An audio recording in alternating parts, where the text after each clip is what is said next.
Welcome to Real Estate Radio Live, an informative and engaging hour discussing everything you need to know about the world of real estate. Your host, Tom K. Wilson, provides you with insight and guidance from his years of experience as a successful real estate entrepreneur on how to buy, sell, finance, and invest in real estate, and much, much more.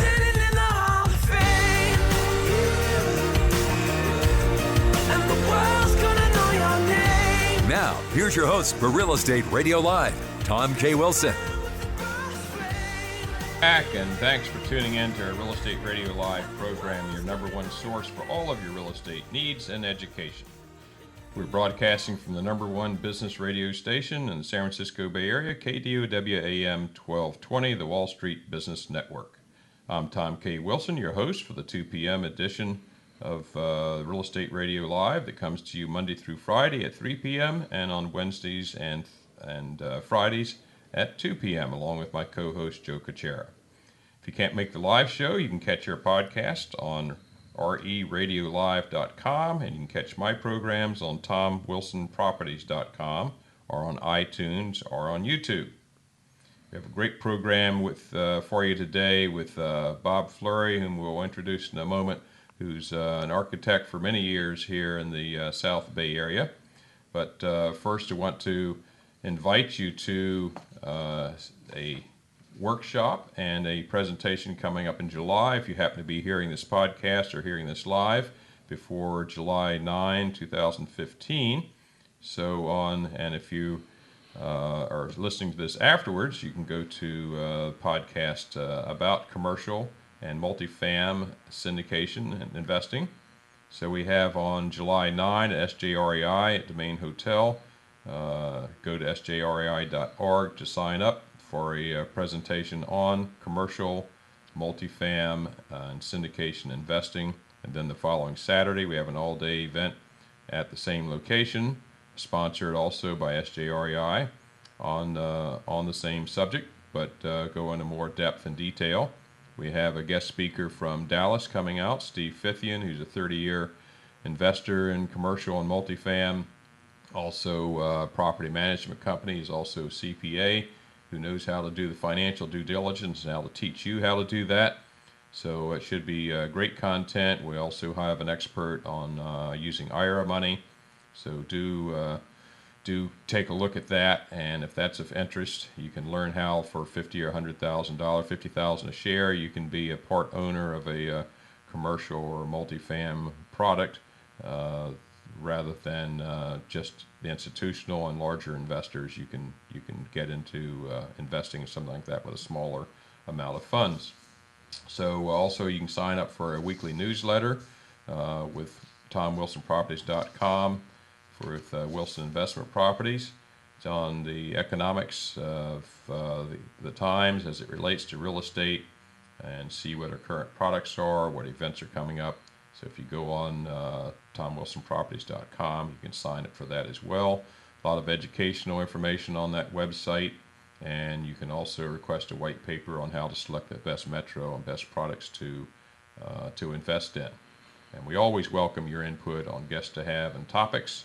And if you'd like a free consultation to assist you with your real estate investing directives, we're glad to talk to you about that as well.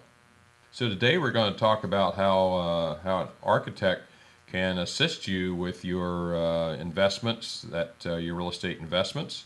You may have thought in the past that I don't need it or it's too expensive for me, but you may be surprised to find that you can get a very good return on investment. We have with us today Bob Flury, who's the principal of Flury Bryant Design Group in Los Gatos, and I had the pleasure of meeting Bob back in 1993 when I was designing my own house remodel.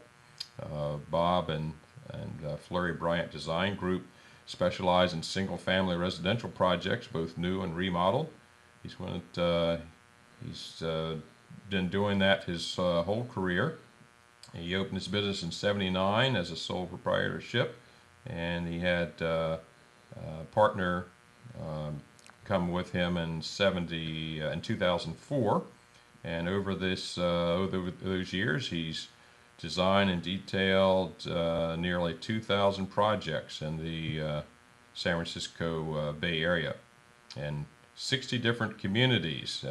That should have been interesting. I'm sure that's a whole show in itself, and how you learn to deal differently with different communities. So, Bob, welcome to the program. Nice to have you here. Well, thank you very much. Nice to be here. So you've told me that you're one of those lucky ones that learned at an early age what you wanted to do. Tell us about that. Well, when I was a little kid, like 8 years old, I would sit in my bedroom, at my desk in my bedroom, and draw pictures of houses. And it was just exciting to me. And I knew at that age that that's what I was going to do for a living. I was amazed to find out that there are people that actually make money drawing pictures of houses. I thought, wow, that's for me. Well, that's a key item. I must say that at about age 11, 12 was when I decided I was going to be an electrical engineer. But I must say, as being a ham radio operator from age 11, I always enjoyed as much building things as I did doing designs and talking to people and so forth. So construction was always of interest to me. So I guess it's no surprise I wound up in that business many years later. And so if there was any fleeting thoughts of doing something different at any point, certainly architecture was one of those. But somebody told me that they make no money. Generally speaking, that's true. The only way you can make money in architecture is to have a firm and to duplicate yourself with employees. That's the only way you can make money in architecture. Establish standards. Yep. And replicate those standards. To absolutely. Yep. Absolutely. Yep. And that's what I found in manufacturing, electronics industry, when I was managing those kinds of businesses. The value and establishing standards and processes that you can do repetitively over and over, so you're not reinventing half the wheel every time you do a new project. That's right. And you codify all that so new employees coming in know what's expected. So do you remember what initially triggered your interest in that? Something you must have seen something, or somebody showed you something about what made you sit down and draw your first house? Oh, I can't even imagine. I don't know. I just don't remember. I was 8 years old. That's good. So what was the path from that to establishing your business? Well, it was a long path, obviously, from 8 years old. But I knew that I was going to go to college to study architecture. I didn't know when that was going to happen. So I ended up going to West Valley College in Saratoga. This was 4 or 5 years after graduating from high school, because I just couldn't afford to go to school. So I ended up getting married and having a child. And my wife, she found a decent job, and she was able to put me through a couple of years of school. So that got me through that hurdle. I learned how to communicate graphically, use the tools, that sort of thing. And it didn't go any further in school. From there, I went out and got a job. And my first job was a fantastic opportunity for someone at that point in their career. I was the assistant tenant coordinator at Valco Fashion Park when they were building that. Yes. And my job was to work directly with the tenant contractors and the tenant's architects to ensure lease compliance. And so I got to know and work face-to-face with 75 different architectural firms, 75 different contractors, and it was just an absolutely amazing experience. I still work with several of those people. Wow. And that was 38 years ago. Oh, what a nice story. Yeah. So it was a great opportunity for me to get to know people in the business and really see kind of from a different perspective how the business works. I love sharing with people how fortunately I learned at a fairly early age how I learn best, and it's from being with experts and asking a lot of questions and being with folks who are delighted to share and teach. And absolutely, boy, you got to learn a lot that way. Yep, absolutely. Yeah, yep. I think maybe sometimes people feel like they have to read a book or take a class or something to learn, and you can just it can be more efficient. Yeah. To go find an expert and ask just the things that you need to know or want to know. I totally agree. Perception. Yep. That's very good. Yeah. So how's the industry changed over the years? You started in 70, well, you started under 79, and you established your business in 79. Yeah, right. Would you say there are any kind of key trends or things that are different now than they were then? Well, I can tell you that the process is much more complicated than it used to be. The process of getting something built, getting something designed, approved, and built is much more complicated.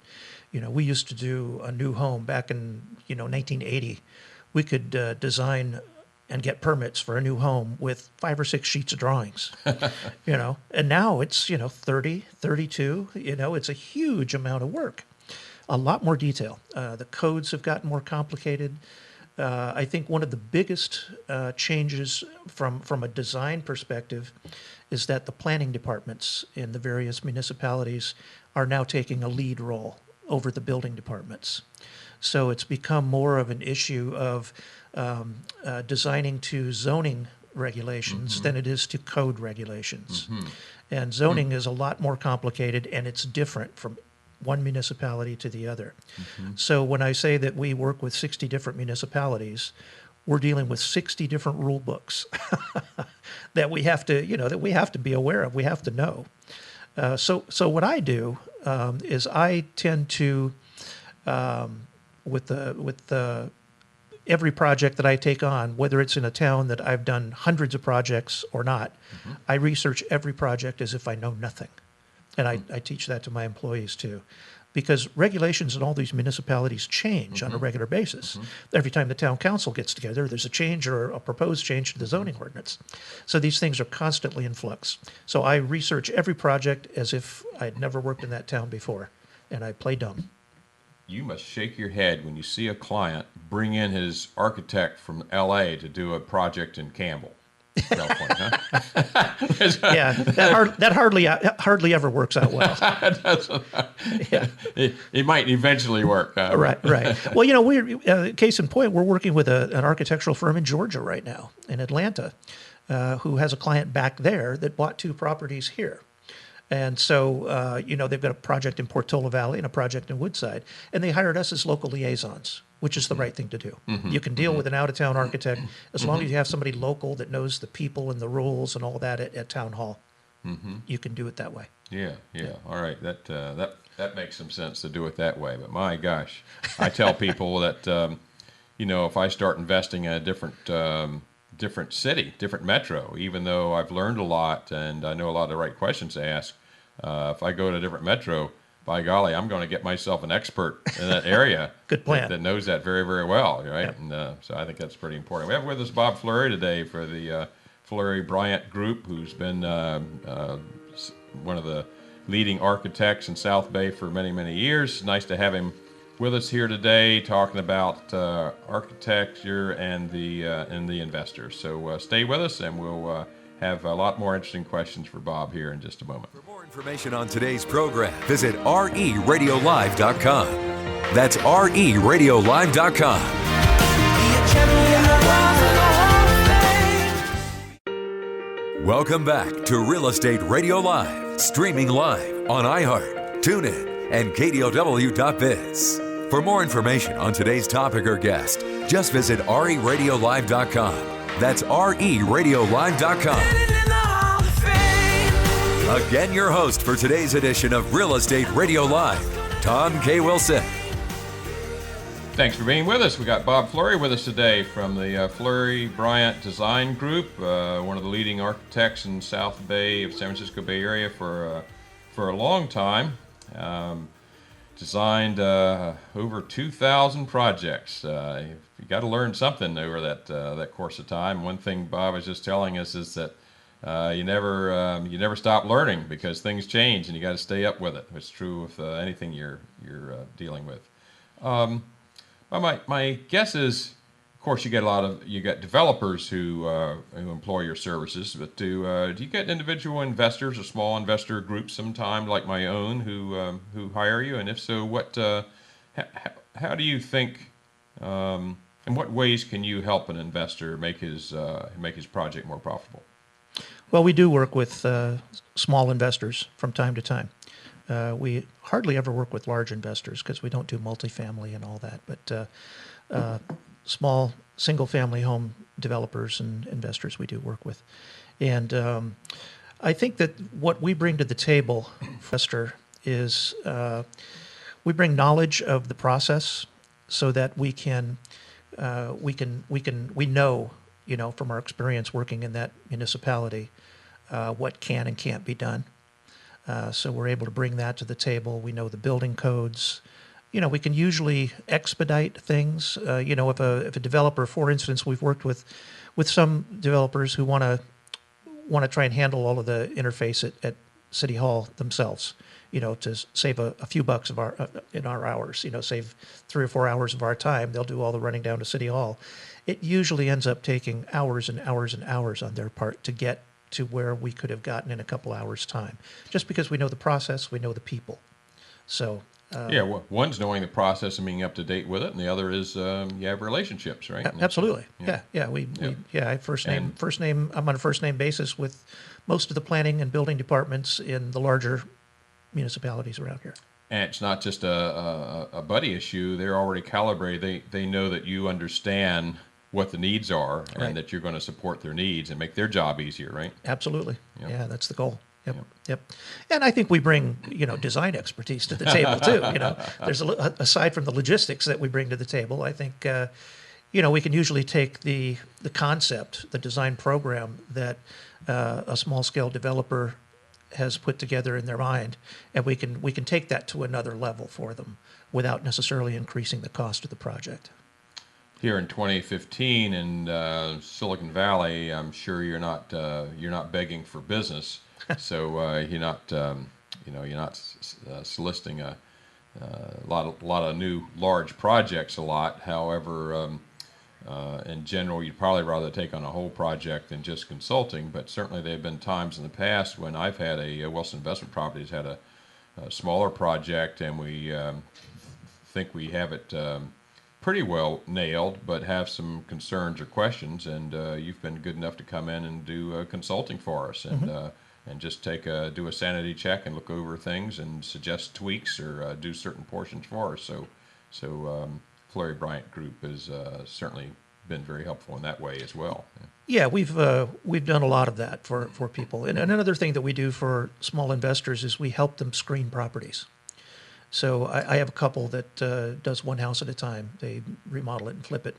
And when they're looking for a property, they'll have me go out and look at them with their realtor. Yep, and you've done that for us. Yeah, exactly. We have done that together. That's right. And I typically don't even charge for that. That's just something that I do as a marketing thing to help that customer find the property that we will eventually help them remodel. Yep. And it's so you what you help a lot. It's people think, well, why not just bring in a contractor? But I think you have a broader view of the whole project, right? And you can suggest not only things that are practical to do and not, and that's I think that's one of the problems with some people's concepts of architects, and some architects indeed who have grandiose ideas, but they aren't very cost effective to implement, right? Right. And I found you to be very, very practical in that respect. So we're designing for the client. Yep. Yeah, yep. Not for our portfolio. Yeah. Okay. We have Bob Flury with us today from the Flury Bryant Design Group in Los Gatos, a leading architectural firm here in the South Bay area, Silicon Valley, and we're talking about how that service can assist an investor in making an investor's experience and return on investment higher.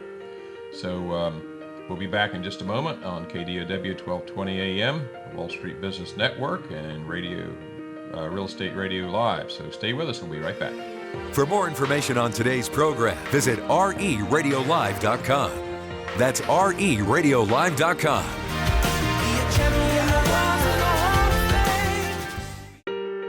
Welcome back to Real Estate Radio Live, streaming live on iHeart, TuneIn, and KDOW.biz. For more information on today's topic or guest, just visit reradiolive.com. That's reradiolive.com. Again, your host for today's edition of Real Estate Radio Live, Tom K. Wilson. We're back with Bob Flury with Flury Bryant architectural firm here in South Bay, talking about how an architectural service can assist an investor.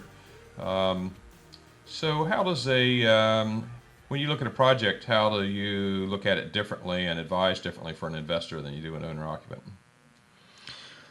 Well, for an investor, of course, time and money are the two most important components. There's usually very little emotion involved. The investor is conducting business. He's not building a nest for his family to live in. So it's a little bit more black and white.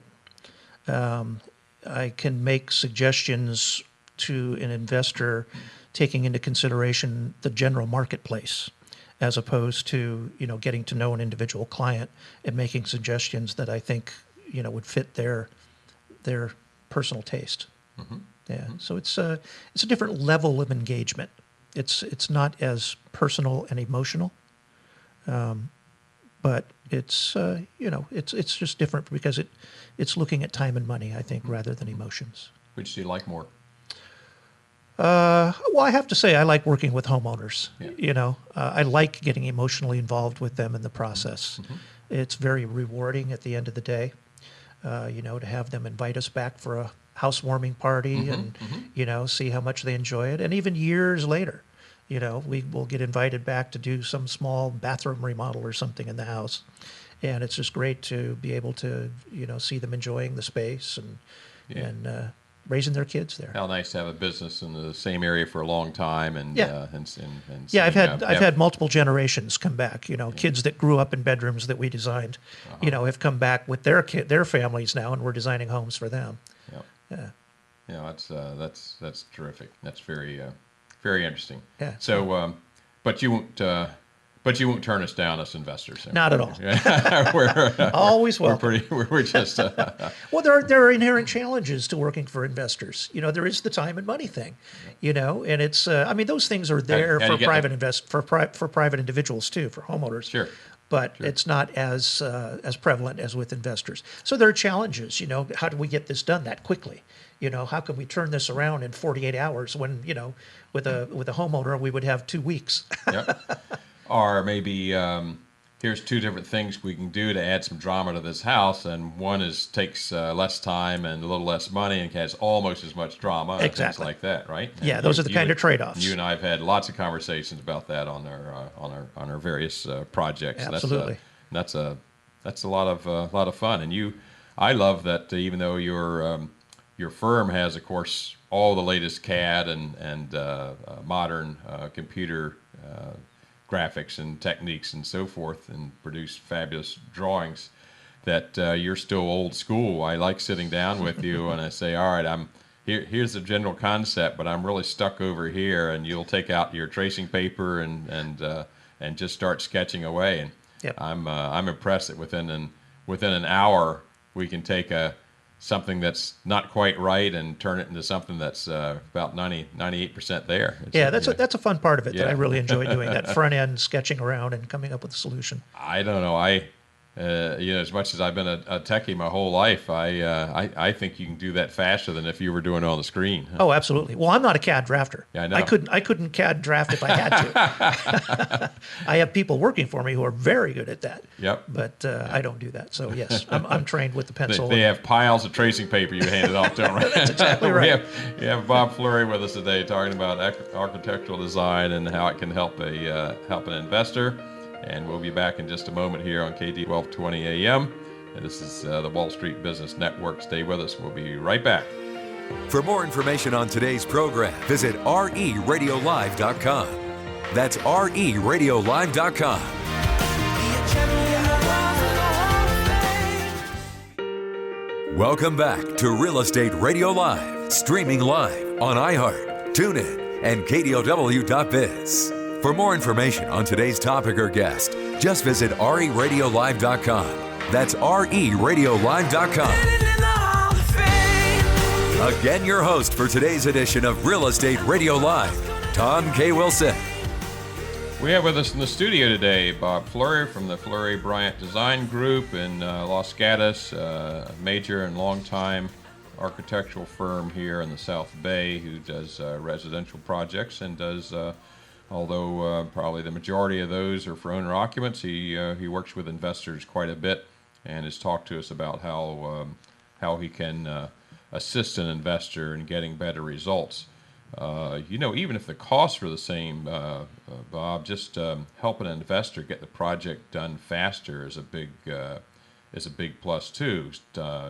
Investors have got debt service, they got their money to holding cost for the property, and they also you have the market uncertainty. The longer the project takes, the more uncertain it is of whether or not they'll be able to hit the target price they're looking for. Talk to us a little bit about so what's the process? My guess is a lot of folks that haven't used an architectural firm or haven't done worked with cities a lot are maybe surprised at how long and arduous that process can be. But walk us through a little bit. Okay, well, it varies quite a bit from municipality to municipality, but typically in the Bay Area anyway, most of the communities that we deal with have a design review process. So the process, from the beginning, the process is, first of all, if we're remodeling, if you're going to flip a house and you're remodeling it, we would have to document the existing conditions, come out and measure everything, get an as-built floor plan and all that on paper. Then we would do some broad brush sort of planning, figure out what we want to do, and we would get into the actual preliminary design development. We take those drawings to a certain point, and I usually advise my clients to, before we go further into engineered drawings and formal approvals, that we bring builders in and we start creating a construction budget at that point based on preliminary information. That budget is a living document that can be updated as we move forward with the details. But I think it's important to have some fiscal perspective before you launch into the more expensive parts of the design process. Mm-hmm. So with the budget and design on paper, then we would start preparing for our design review application. And that's most cities have a published list of documents that they need. We apply for design review, and in most cities, that takes 6 to 8 weeks to get through. And most of that time, you're just sitting there waiting. And a lot of your first-time customers will say, "It takes what?" Yeah, exactly. And you say, well, if everything goes right, yeah. I've had, what's the longest you've, well, I don't think we're going to get into that. Oh, you don't want to know the longest. You had some that have never gotten a permit, right? No, I'm dealing with one right now that we're into the 5th year. How big a project is that? We're actually building a new apartment on top of a restaurant in downtown Los Gatos for the owner to live in. Oh. And it's just been a painful process. Did you say an apartment? An apartment. It's the home. One unit. One unit. Yeah, it's it's about 1,800 square feet. It's a nice 3-bedroom apartment, but it's downtown. It's on top of a building. The building itself isn't historical, but it's in a historical district. So 5 years, we're still not there. Okay, we just scared everybody away. Okay, but that's not typical, right? 6 to 8 weeks. Okay, yeah. Back to the process. Yeah, a typical residential project is 6 to 8 weeks to get the design approved. Once the design is approved, then we go into the construction documents, and that's when we bring in the engineers and the energy consultants and the green raters and all the people that were required to consult with. Green raters? Green rater, yes. RATER, not RAIDER. Oh, okay. Yeah, they have to that's state law now. They have to green rate buildings. So, but anyway, then we prepare our construction documents, and for a typical project, that takes about 6 to 8 weeks. And then we apply for a building permit. And in most municipalities, that takes 6 to 8 weeks to get. So, you're talking months, where most people think, oh, this is going to be easy. It's going to take us a couple of months. We'll have our building permit. Off we go. You're lucky to get your building permit a couple of months after you've applied for a building permit with all of your documents in place. So I usually tell people the minimum amount of time you're going to need is 6 months if there's design review involved. Plan 6 months, could be longer, probably won't be less. And that, again, it really depends on the municipality. And there's some things, but not a whole lot they can be doing to the property before they get the permit, is there? Not much. Technically, you're not supposed to do demolition. You're not supposed to do anything. Yep. Landscaping and that sort of thing. But you don't want to put money in landscape that you're going to tear up with tractors and stuff. Mm-hmm. So there's not much you can do. Really isn't much. Mm-hmm. Yeah. Let's talk a little bit about the design process of with an investor. Which kind of you can walk through a typical scenario. A typical scenario would be, as you and I have experienced in the past, we document our existing conditions. So we've got a floor plan of which what's for there. investors, rare that we ever have plans from before, right? Because we're often buying from a bank or Sure. Some Well, distressed most homeowners situation. don't have plans either. Even homeowners. It's very rare. Very rare. And if it's built before a certain time, there's nothing on file either. At what time, what year do they start having? Well, again, that varies from city to city, depending on how sophisticated their record keeping is. Yep. But usually, if you're going back to the 70s and 80s, there's not going to be much. Yeah. Okay. So, which has been our case in the ones we've done. Anyway, so you sit Yeah. down with the investor and we sit down with the investor client. with that as-built floor plan, and we just do some broad brush planning together. Try to come up with what we think is going to work as a floor plan, and then I take that back to my office, and we develop an actual CAD drafted preliminary design of the floor plan. Get back with the investor, take a look at that. We probably make a few tweaks back and forth, and pretty soon we have a design that we think is the one that we're going to do. And from my experience, it's from an investor standpoint, you're very much to have curb appeal. We've had a couple of houses where you've suggested, and we've added a gable to kind of highlight the entrance where it's kind of sad. Make it more inviting. Make it more inviting to come in, as well as floor plan and volume. We've most houses we've done, we've added volume. We've taken houses that have had the same square footage, and we've increased the value by $500,000 just by adding volume and architectural drama and more glass, right? Absolutely. Yep. Yeah. Yep. And so that's very interesting. So we'll be back in just a moment to do a little summary, a little wrap up here, so that you can have some takeaways and find out how you can get hold of Bob if you'd like some more services or like to get his services. So this is Tom K. Wilson on KDOW 1220 AM, the Wall Street Business Network. Stay with us. We'll be back in just a moment. For more information on today's program, visit RERadiolive.com. That's RERadiolive.com.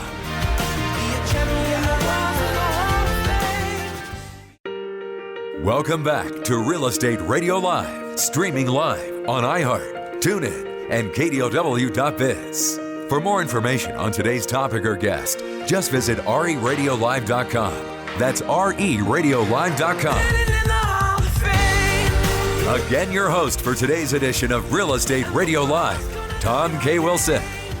Well, we've always promised to bring you a variety of aspects of information that an investor needs to know, and I thought many investors probably don't have familiarity with what an architect to do, so that's why we brought on Bob today. Bob, thanks for coming here. This has been interesting. How any parting thoughts you want to give to the potential investor client? Well, I think an architect brings a lot to an investor. I think an architect can help you screen properties to find one that's the best fit for your program. Can obviously help you with the design of it and get you through the process and into building permits, so that you can then go out and hire a general contractor or subcontract, however you're managing your project, to get it built. We also follow up during construction. If any problems come up on the job site, or there's a change of heart on how to do something, we're a phone call away, and we come out to the job site and help everybody figure out how to implement any changes or solve any problems, that sort of thing. So I think there's a lot to be said for having an architect on your team when you are considering remodeling a home, whether you're an investor or a homeowner. I think it's money well spent. Yep. Well, I can attest to that. Wilson Investment Properties has used Flury Bryant's services and Bob specifically on some projects, and it's been a big help for us. It's hard to anticipate sometimes what roadblocks you might run into with this over-regulated society we are in, and especially the state of California, unfortunately, and cities. So there's almost always some challenges, and you have someone that understands the code, but also the process and the people that you're dealing with, and they can help you break that free and get it get it through. It's done. You've done very good. Been very, very helpful. It's certainly improved our profit margins by doing that. So thank you, Bob. I'm glad to hear that.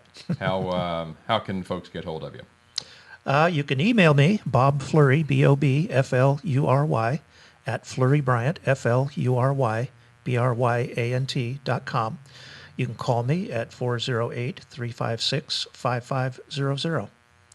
Good. Thank you, Bob, for being on the program. My pleasure. Thank you for having me. And I want to remind our listeners that if you're interested in investing in multifam or commercial properties, we've been doing syndications where for as little as $50,000 a share, you can be invested in a property of this type that normally only large investors or institutional investors can be a part of. Some of the advantages of, say, commercial buildings are that you've got high-quality tenants with long-term leases, triple net, so that you don't have to be concerned about what the expenses are going to be like coming up in the future, because they get passed on to the tenants. And we have an excellent expert in Dallas who's coming out for two events. One's on July 9, which is SJREI meeting on Thursday. Go to sjrei.org to find out about that and to sign up. And also on a Saturday workshop following that on July 11, all-day workshop with 4 different speakers. All you need to know to get started on multifam, commercial, and syndication kind of investing. So be with us for those events as well as our next program. Thanks for being with us. Remember, the only thing that matters is what you do next. You've been listening to Real Estate Radio Live. For more information on today's program, visit RERadiolive.com. That's RERadiolive.com. Tune in, log in, download our podcast. Discover more at RERadiolive.com. RERadiolive.com.